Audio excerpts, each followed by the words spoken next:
नमस्ते विश्वरूपाय शंखचक्रधराय च पद्मनाभाय देवाय ऋषिकपतये नमः। हम लोगों की खुशी में दूसरों को गम ना पहुंचे। धर्म का विजय और अधर्म का नाश के लक्ष्य को रखकर प्रतिवर्ष हम हिंदू लोग होलिका दहन करते हैं। भद्रायाम द्वेन कर्तव्ये श्रावणी फाल्गुनी तथा।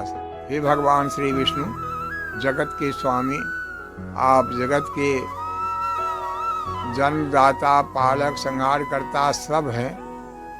हम सभी श्रद्धालुओं को, हम भक्तगणों का आप कल्याण करें। नमस्कार दोस्तों, आप देख रहे हैं स्पिरिचुअल मिरर और मैं राहुल कुमार झा। आज हम लोग बात करने जा रहे हैं होली की। होली जो रंगों का पर्व है और उससे पहले होलिका दहन की जाती है, तो आज हम उसी के बारे में चर्चा करने के लिए आए हैं आप लोगों के सामने। और आज हमारे साथ इस चर्चा में जुड़े हुए हैं पंडित श्री मधुकांत झा जी। आपका बहुत बहुत स्वागत है हमारे इस चैनल पर। धन्यवाद धन्यवाद। होली जो रंगों का त्योहार है, तो उसमें उससे पहले होलिका दहन की जाती है। तो ये होलिका दहन क्यों की जाती है और इसका नाम होलिका क्यों है, इसके बारे में जरा हमारे दर्शकों को बताइए। गीता में भगवान श्री कृष्ण ने अर्जुन से कहा था, यदा यदा ही धर्मस्य ग्लानिर्भवति भारत अभ्युत्थानम अधर्मस्य तदात्मानं सृजाम्यहम्। अर्थात जब जब पृथ्वी पर धर्म की हानि होने लगती है, अधर्म आगे बढ़ने लगता है, तो अधर्म के नाश के लिए भगवान अवतार ग्रहण करते हैं। ठीक उसी तरह से हिरण्यकश्यप राक्षस था और उसकी पुत्री होलिका थी और पुत्र प्रहलाद भगवान का परम भक्त था। और होलिका या हिरण्यकश्यप कभी नहीं चाहते कि मैं एक राक्षस राजा प्रहलाद मेरी बड़प्पन ना करके वह विष्णु का बड़प्पन करे, विष्णु का भक्त हो, इससे तो मेरे राक्षस कुल का नाश हो जाएगा। इसीलिए हिरण्यकश्यप ने बहुत सारे प्रयास किए जिससे कि प्रहलाद की मृत्यु हो जाए। लेकिन एक कहावत है, जाके राखन साइया मारी सकै ना कोई, बाल न बांका कर सकै जो जग बैरी होय। अर्थात ईश्वर की जिस पर कृपा रहती है, संसार में वह कोई अदृश्य या दृश्य शक्ति नहीं है जो उसका विनाश करे, उसको नुकसान पहुंचाए।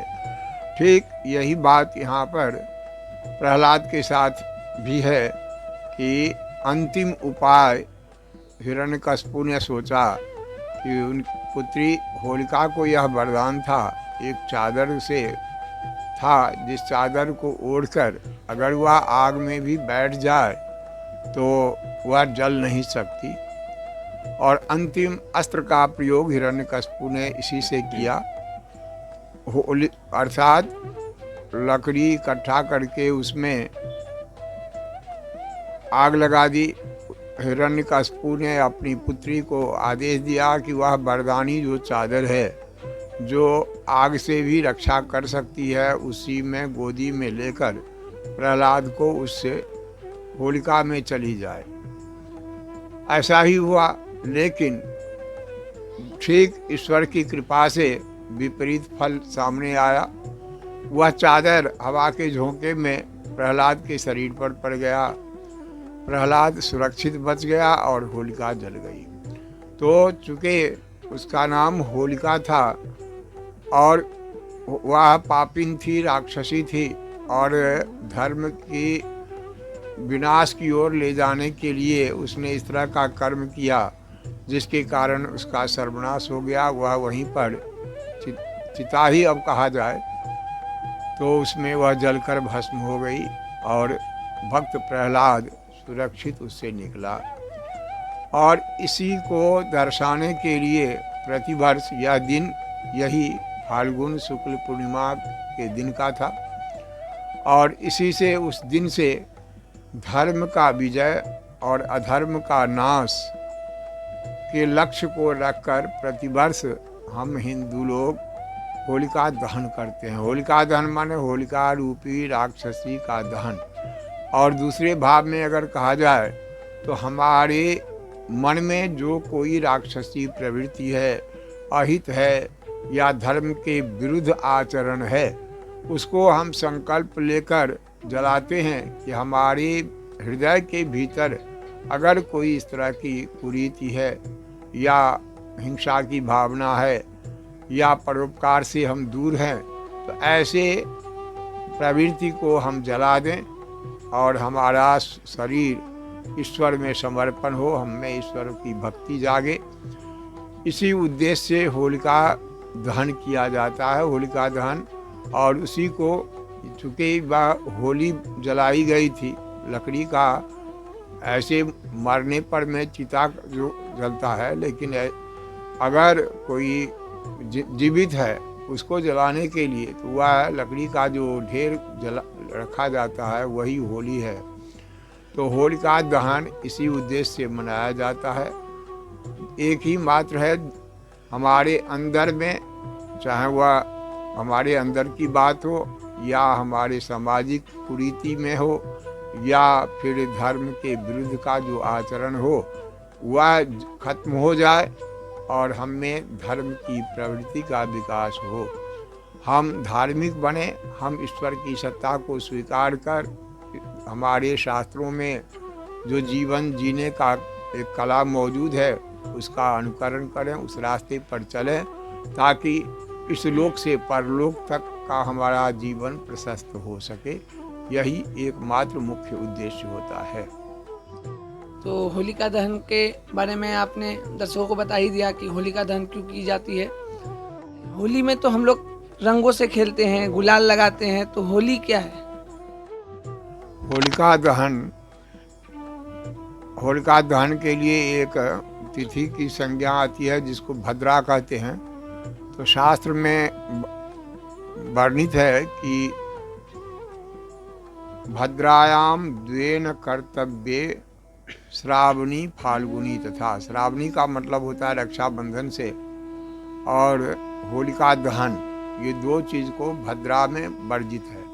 तिथि के आधार पर भद्रा का समय का निर्धारण होता है। फिर यह जो क्रिया है वह फाल्गुन शुक्ल पूर्णिमा को ही की जाती है। और यह दहन की क्रिया जो है, जिस तरह से प्रहलाद के लिए होलिका की थी, वह संध्या काल का समय था, रात का समय था, उसी प्रकार से यह होलिका दहन जो हम लोग करते हैं वह शाम के समय करते हैं। और अगर शाम में भद्रा तिथि का अगर कोई आगे पीछे बाधा रहती है तो उसको पार कर फिर होलिका दहन किया जाता है। और चूँकि एक दिन पहले राक्षसी प्रवृत्ति का नाश, असुरों का नाश हुआ, इस खुशहाली में दूसरे दिन जो चैत्र कृष्ण प्रतिपदा, जो इस बार 29 तारीख को पड़ता है सोमवार को, तो 28 तारीख के शाम में इस बार भद्रा योग जो है वह रात में है। इसीलिए होलिका दहन का समय सूर्यास्त के बाद प्रदोष काल में निश्चित किया गया है।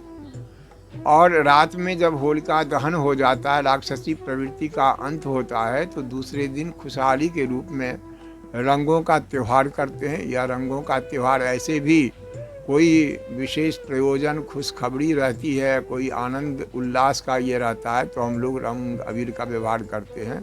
ठीक उसी प्रकार से होलिका की मृत्यु हो जाने के बाद राक्षसी प्रवृत्ति का अंत होता है। इस खुशी में दूसरे दिन जो चैत्र कृष्ण प्रतिपदा सोमवार को है 29 तारीख को, उस दिन इस बार मनाया जाएगा।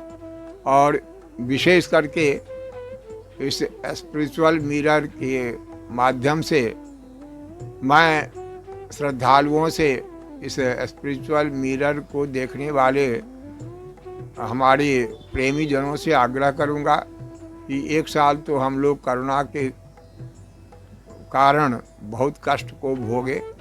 और फिर कोरोना जो बीमारी है इसका प्रचार प्रसार देख रहे हैं हो रहा है, इसीलिए रंग खेलें, आपस में मिलें तो ज़रूर, लेकिन सुरक्षित ढंग से और ऐसे ढंग से जिससे कि कोरोना को कोई बढ़ने का रास्ता ना मिले।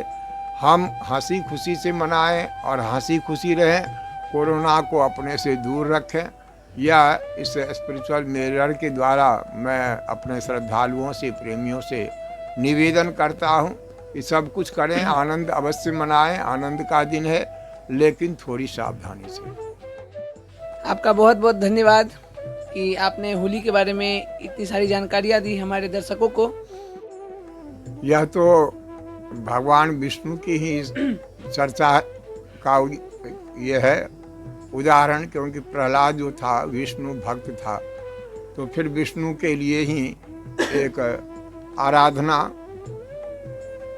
नमस्ते विश्वरूपाय शंख चक्र धराय च पद्मनाभाय देवाय ऋषिकपतये नमः।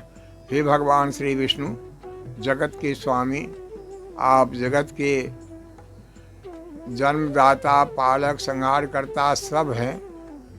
हम सभी श्रद्धालुओं को, हम भक्तगणों का आप कल्याण करें, हर प्रकार से हम लोगों का जीवन मंगलमय हो और इस स्पिरिचुअल माध्यम के द्वारा हम लोगों में धर्म के प्रति जागृति पैदा करें, यही तो उद्देश्य है। इसीलिए फिर सभी भक्तों को भगवान विष्णु के चरण कमल में नमन हो और हम सभी सुखी जीवन को व्यतीत करें।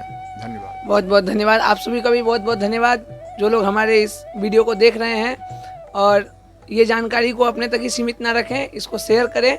और एक बात और कहना चाहूँगा कि बेजुबान पशुओं पर आप लोग रंग मत डालिएगा, और उन लोगों को उससे खुजली, जलन ये सब होती है, तो उन लोगों के ऊपर रंग मत डालिएगा। हम लोगों की खुशी में दूसरों को गम ना पहुँचे, इसका प्रयास ज़रूर करें, और किसी और को भी देखें ऐसा करते हुए तो उन्हें भी समझाएं और उन्हें भी ऐसा करने से रोकें। और होली की बहुत बहुत बधाई आप सभी को। धन्यवाद।